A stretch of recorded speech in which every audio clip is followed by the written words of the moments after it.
So to start off, I thought you could just say a little bit about yourself, even though we know a lot about you already, but Yeah. just to start off. Well, my name is Huda. I'm an architecture student in year three, and I've been doing art mostly all my life, and I've been experimenting with different types of art. I started with portraiture, but I felt like it wasn't my zone. So I started doing extensive studies over other artists so that I could understand the idea behind their concepts and the way that they base their style and stuff like that. And right now I'm gravitating more towards expressionism art and symbolism art.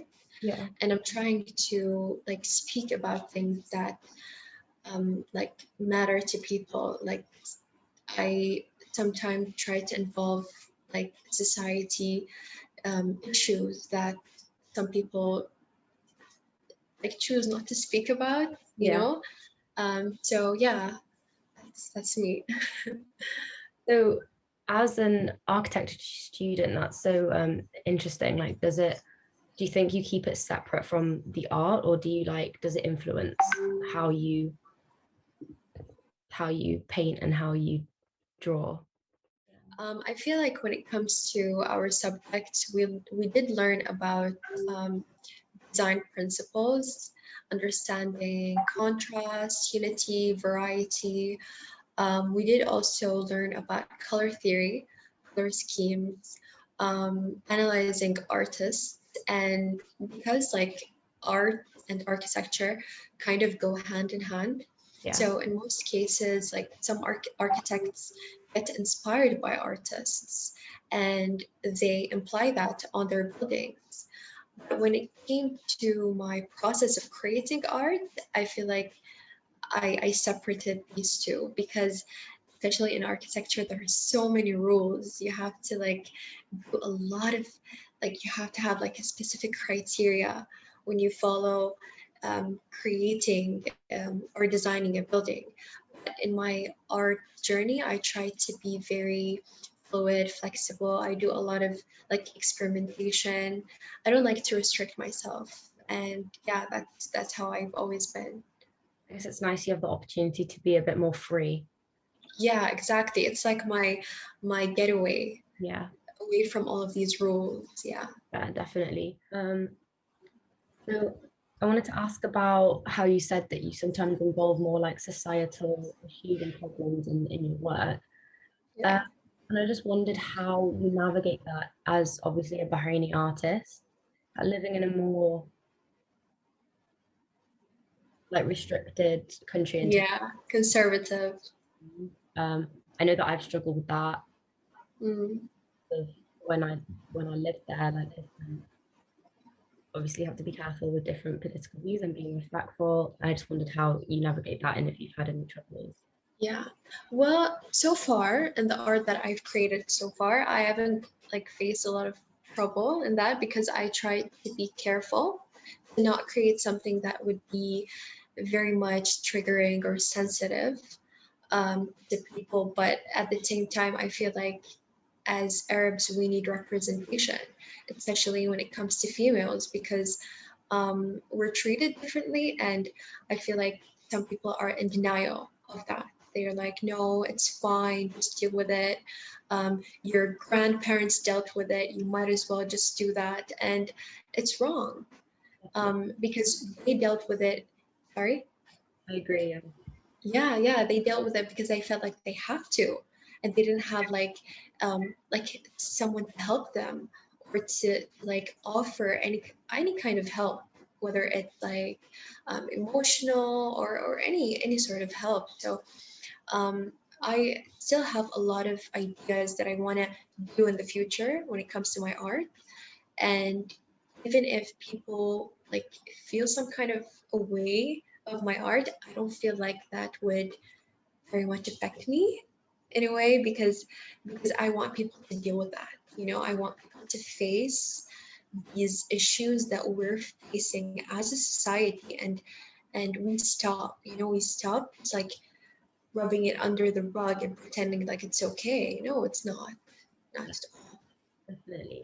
And even if it helps just a couple of people and a couple of people Exactly. like feel better and better in themselves and feel supported, Yeah. even that is doing something, even seeing one other person. To feel heard, to feel like there's someone that understands you, that knows where you're coming from, that you're not alone. It's really important. Yeah, 100%. Yeah. Um, so just a couple more questions. Um, what do you think the biggest obstacle is for artists now, with everything becoming digital? Well, I feel like, especially coming digital, and for artists that don't like digital art or don't practice digital art, I feel like they are facing a lot of difficulties because there are a lot of competition, because digital artists are able to create a lot of things. You know, especially when it comes to color selection, it's so much easier to apply colors. But when it comes to an artist that has paint or like colors, like colors on a surface, it's really hard to make that perfect mix and become that perfect shade. So I feel like when it comes to creating a concept and like successfully creating what you have in mind, it's so challenging. And seeing all of those digital artists able to do that, sometimes you would have some self-doubt that you're not doing the best that you can. And I feel like a lot of artists can get in their heads, and that's like the biggest struggle, to like self-doubt and to keep like questioning yourself. Yeah, definitely. About the digital arts, what do you think will happen to all of these digital galleries, exhibitions, once COVID is hopefully over and there is the opportunity to physically exhibit again? I feel like a lot of digital artists will still do well, because social media is such an important like thing in our lives, and we can't um, lose it.